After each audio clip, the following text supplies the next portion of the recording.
Baik, Assalamualaikum warahmatullahi wabarakatuh. Perkenalkan, nama saya Rama Oktavian Avandi dengan NIM 223247. Untuk perkenalkan, saya akan mematerikan tentang proteksi SDM atau panjangannya dari sumber daya manusia. Yang pertama, kita akan memahami tentang menggali pentingnya perlindungan sumber daya manusia dalam lingkungan kerja untuk meningkatkan keselamatan dan kesejahteraan karyawan. Baik, langsung saja kita ke slide selanjutnya. Baik, yang pertama, proteksi SDM atau kita terjemahkan perlindungan sumber daya manusia. Perlindungan sumber daya manusia atau disingkat SDM adalah aspek krusial dalam menciptakan lingkungan kerja yang aman, sehat, dan produktif.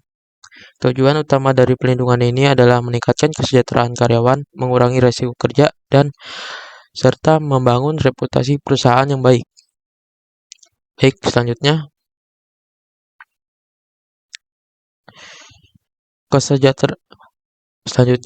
judulnya tentang perlindungan sumber daya manusia. Pentingnya perlindungan tenaga kerja. Yang pertama, kesejahteraan karyawan. Perlindungan SDM bertujuan untuk meningkatkan kesejahteraan karyawan di tempat kerja. Yang kedua, aspek keselamatan kerja. Keselamatan kerja adalah prioritas utama untuk mencegah kecelakaan dan menjaga kesehatan pekerja atau karyawan. Yang ketiga, jaminan kesehatan. Jaminan kesehatan memberikan perlindungan finansial untuk perawatan medis bagi karyawan. Yang terakhir, kebijakan perlindungan karyawan. Kebijakan yang mendukung perlindungan karyawan sangat penting untuk menciptakan lingkungan kerja yang aman dan safety. Selanjutnya, proteksi sumber daya manusia tentang tindakan dan kebijakan untuk karyawan. Yang pertama, definisi proteksi sumber daya manusia. Proteksi sumber daya manusia merupakan tindakan untuk melindungi hak-hak karyawan di perusahaan tersebut. Yang kedua, tindakan dan kebijakan. Serangkaian kebijakan yang dirancang untuk menjaga kesehatan dan keselamatan di tempat kerja. Yang ketiga, hak karyawan. Menjamin hak-hak dasar karyawan dalam lingkup kerja yang aman dan adil. Yang keempat, kesehatan karyawan. Menerapkan praktik terbaik untuk menjaga kesehatan fisik dan mental kerja. Yang kelima dan selanjutnya, kesehatan di tempat kerja. Menciptakan prosedur yang efektif untuk mencegah kecelakaan di kerja. Yang keenam, lingkungan kerja yang aman. Pentingnya menciptakan tempat kerja yang mendukung kesehatan dan keselamatan. Selanjutnya, pentingnya perlindungan tenaga kerja. Mengapa keselamatan tenaga kerja itu sangat penting? Yang pertama, meningkatkan produktivitas. Karyawan yang merasa aman dan terlindungi cenderung lebih produktif. Yang kedua, mengurangi tingkat kecelakaan. Perlindungan yang baik dapat menurunkan angka kecelakaan kerja. Yang ketiga, kepuasan kerja. Karyawan yang dilindungi lebih merasa puas dengan pekerjaan mereka. Yang keempat, tentu reputasi perusahaan. Perusahaan yang peduli terhadap keselamatan dan kesehatan karyawan memiliki citra positif di masyarakat. Langsung saja selanjutnya. Di sini kita buat aspek keselamatan kerja, komponen utama untuk praktik keselamatan efektif. Yang pertama, pendidikan pelatihan, melatih karyawan tentang keselamatan kerja untuk mengurangi risiko kecelakaan. Yang kedua, peralatan keselamatan, menyediakan alat perlindungan diri atau disingkat APD yang sesuai untuk melindungi karyawan. Yang ketiga, penerapan prosedur, menetapkan prosedur keselamatan yang jelas dan terukur di tempat kerja. Yang keempat, audit dan inspeksi. Lakukan audit berbeda untuk memastikan kepatuhan terhadap protokol keselamatan. Baik, selanjutnya. Baik, kita ke slide ini, jaminan kesehatan karyawan, program dan mendukung kesehatan karyawan. Asuransi kesehatan, memberikan asuransi kesehatan cukup untuk biaya medis dan perawatan. Program kesehatan, mengimplementasikan program kesehatan seperti pemeriksaan kesehatan rutin. Dukungan mental, menyediakan layanan konseling untuk mendukung kesehatan mental karyawan. Yang terakhir, keseimbangan kerja dan kehidupan, mendorong karyawan untuk menjaga keseimbangan dan antara pekerjaan dan kehidupan pribadi. Baik, slide selanjutnya, kebijakan dan perlindungan karyawan, memastikan kesejahteraan dan keadilan di tempat kerja. Yang pertama, kebijakan anti diskriminasi, jaga semua karyawan diperlakukan secara adil dan tanpa diskriminasi. Yang kedua, kebijakan cuti, menyediakan cuti sakit dan cuti tahunan untuk menandai kesejahteraan karyawan. Yang ketiga, dukungan untuk karyawan baru, proses orientasi yang baik untuk membantu karyawan baru beradaptasi. Yang terakhir, penanganan, sistem pengaduan yang jelas untuk menangani keluhan karyawan. Baik, kita langsung saja ke slide selanjutnya. Risiko tanpa pelindungan karyawan, dampak yang dihadapi perusahaan.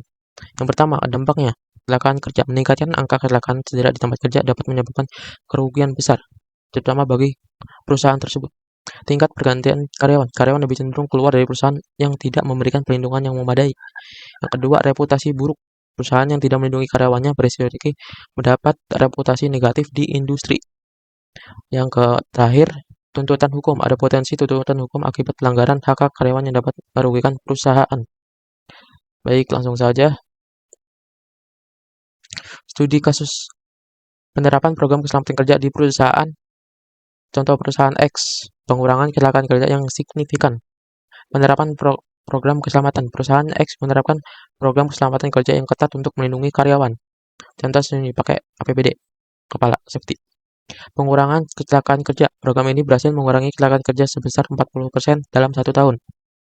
Yang terakhir, investigasi dalam perlindungan. Investigasi dalam perlindungan karyawan sangat penting untuk mencapai hasil yang sangat positif bagi karyawan dan perusahaan. Selanjutnya, peraturan dan undang-undang ketenagakerjaan. Regulasi kesehatan dan keselamatan kerja. Yang pertama, Undang-Undang Ketenagakerjaan mengatur hak-hak pekerja dan kewajiban perusahaan untuk menciptakan hubungan kerja yang adil. Yang kedua, Peraturan Kesehatan dan Keselamatan Kerja menegaskan tanggung jawab perusahaan untuk menjaga kesehatan dan keselamatan karyawan. Yang ketiga, Peraturan Keselamatan Kerja mewajibkan perusahaan untuk mematuhi standar keselamatan demi melindungi pekerja. Dan terakhir, Undang-Undang Perlindungan Data Pribadi melindungi informasi pribadi karyawan agar tidak disalahgunakan oleh pihak ketiga. Baik saja, selanjutnya. Analisis dampak pelindungan tenaga kerja. Statistik dan wawasan pelindungan tenaga kerja. Baik, yang pertama, di sini ada 3.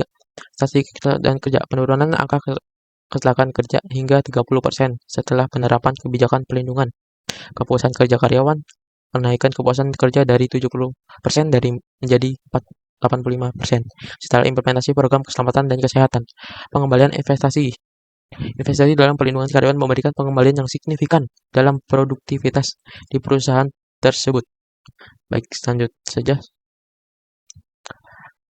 Strategi implementasi perlindungan, yaitu langkah-langkah utamanya untuk keselamatan karyawan. Yang pertama, pelatihan rutin. Melakukan pelatihan keselamatan secara berkala bagi seluruh karyawan. Pengawasan aktif, memantau dan mengevaluasi kebijakan yang ada secara berkala. Yang ketiga, partisipasi karyawan, mengajak karyawan untuk berpartisipasi dalam pengembangan kebijakan perlindungan. Yang terakhir, evaluasi kebijakan, meninjau dan memperbarui kebijakan perlindungan secara berkala. Yaitu selanjutnya strategi peningkatan. Langkah-langkah sebagai berikut. Kita buat 4. Investasi dalam pelatihan, mengalokasikan anggaran pelatihan bagi pengembangan karyawan guna meningkatkan keterampilan dan produktivitas. Membangun budaya keselamatan, menanam budaya keselamatan di seluruh organisasi untuk melindungi karyawan dan mengurangi resiko kecelakaan. Yang ketiga, komunikasi terbuka, mendorong komunikasi yang terbuka antara manajemen dan karyawan untuk meningkatkan kepercayaan dan kolaborasi. Tindak lanjut, melakukan tindak lanjut terhadap pelaksanaan kebijakan dan prosedur yang telah ditetapkan untuk memastikan kepatuhan. Baik, langsung saja selanjutnya.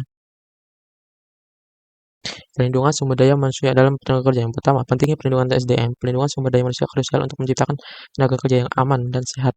Kebijakan keselamatan, penerapan kebijakan keselamatan ketat membantu mencegah kecelakaan kerja cedera di tempat kerja. Jaminan kesehatan. Jaminan kesehatan yang baik dapat meningkatkan kesejahteraan karyawan dan mendorong produktivitas. Perlindungan karyawan, memberikan perlindungan yang memadai kepada karyawan dapat membentuk rasa aman dan loyalitas untuk perusahaan tersebut. Manfaat untuk perusahaan, implementasi perlindungan SDM berdampak positif pada produktivitas dan kepuasan kerja. Yang terakhir, mengurangi risiko hukum. Dengan perlindungan tepat, perusahaan dapat mengurangi potensi risiko hukum dan sengketa. Baik saja selanjutnya. Sini sudah terakhir. Kesimpulan, perlindungan SDM bukan hanya tanggung jawab perusahaan, tapi juga investasi jangka panjang untuk mendukung keberhasilan bisnis. Dengan kebijakan tepat, perusahaan dapat menciptakan lingkungan kerja yang aman, sehat, dan produktif bagi karyawan. Langkah-langkahnya, pelatihan keselamatan dan kesehatan harus menjadi standar. Dan kedua, karyawan harus diberikan akses yang adil terhadap perlindungan dan hak-haknya. Baik, terima kasih. Sampai di sini saya presentasi saya. Assalamualaikum warahmatullahi wabarakatuh.